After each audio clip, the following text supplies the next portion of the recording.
तर आज आपण मुंगवडीची म्हणजे सांडग्याची भाजी कशी करायची ते बघणार आहोत। विशेष म्हणजे ही चमचमीत मुंगवडीची भाजी करण्यासाठी कुठल्याच वाटणाची गरज नाही। कमी साहित्यामध्ये अतिशय चविष्ट तयार होणारी मुंगवडीची भाजी कशी करायची ते बघूया। मुंगवडीची भाजी करण्यासाठी मी इथे 1 वाटी मुंगवड्या घेतलेल्या आहे। हे बघा, अशा या फक्त मुंगाच्याच डाळीच्या केलेल्या वड्या आहे। अशाच उडीद डाळीच्या सुद्धा वड्या असतात। आता भाजीला फोडणी द्यायची आहे, तर त्यासाठी इथे मी हे मध्यम आकाराचे 2 कांदे घेतलेले आहे। ते आपल्याला बारीक चिरून घ्यायचे आहे। इथे ना या मुंगवड्याच्या भाजीसाठी मी हिरवी मिरची किंवा टमाटरचा वापर केलेला नाही, फक्त कांदाच घेतलेला आहे। हे बघा, असा बारीक कांदा आपल्याला चिरून घ्यायचा आहे। आता ना सर्वात आधी कढईमध्ये भाजीला लागेल इतकं तेल टाकून घ्यायचं आहे। मुंगवडीच्या भाजीला तेल जरा जास्तच लागतं। तेल छान गरम होऊ द्यायचं आहे आणि नंतर ज्या मुंगवड्या आहेत त्या तेलामध्ये सोडायच्या आहे आणि 1 मिनिटभर मुंगवड्या तेलामध्ये भाजून घ्यायच्या आहे। वड्या भाजून घेतल्याने वड्या हलक्या पण होतात आणि चवीला पण छान लागतात आणि भाजीमध्ये लवकर शिजतात। इथे ना वड्या खूप पण आपल्याला भाजून घ्यायच्या नाही। 1 मिनिटभरामध्येच वड्यांना असा गोल्डन ब्राउनिश रंग येतो। बघा, इथे वड्या भाजून झालेल्या आहे, बाहेर काढून घेते।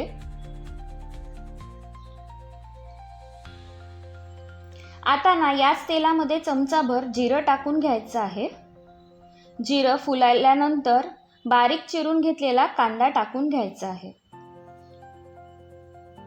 इथे ना गॅस मध्यमच ठेवायचा आहे आणि कांद्याला मस्त सोनेरी रंग येईपर्यंत परतून घ्यायचा आहे। इथे बघा, कांदा परतून झालेला आहे। आता मी यामध्ये जिरं, अद्रक, लसूणचं हे चमचाभर वाटण टाकून घेणार आहे। वाटण पण आपल्याला कांद्यासोबतच परतून घ्यायचं आहे। इथे बघा, अद्रक लसूण छान परतून झालेला आहे। बघा, तेल पण सेपरेट होतंय। आता यामध्ये आपण पावडर मसाले टाकून घेऊ।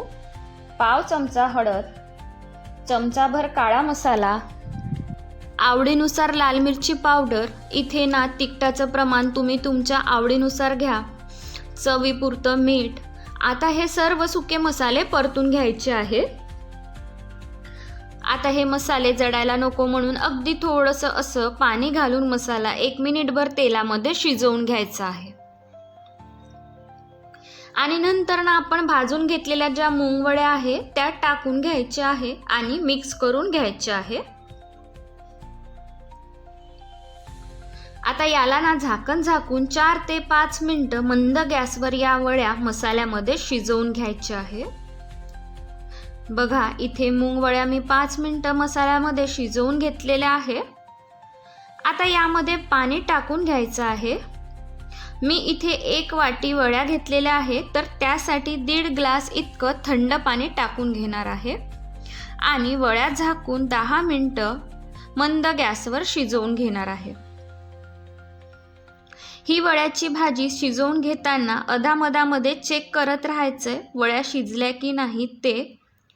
वड्या शिजणे हे डाळीवरती अवलंबून असते। काही मूग डाळीच्या वड्या लवकर शिजतात, तर काही डाळीच्या वड्याला शिजायला जास्त वेळ लागतो। इथे वड्या शिजल्या की नाही ते चेक करून बघूया।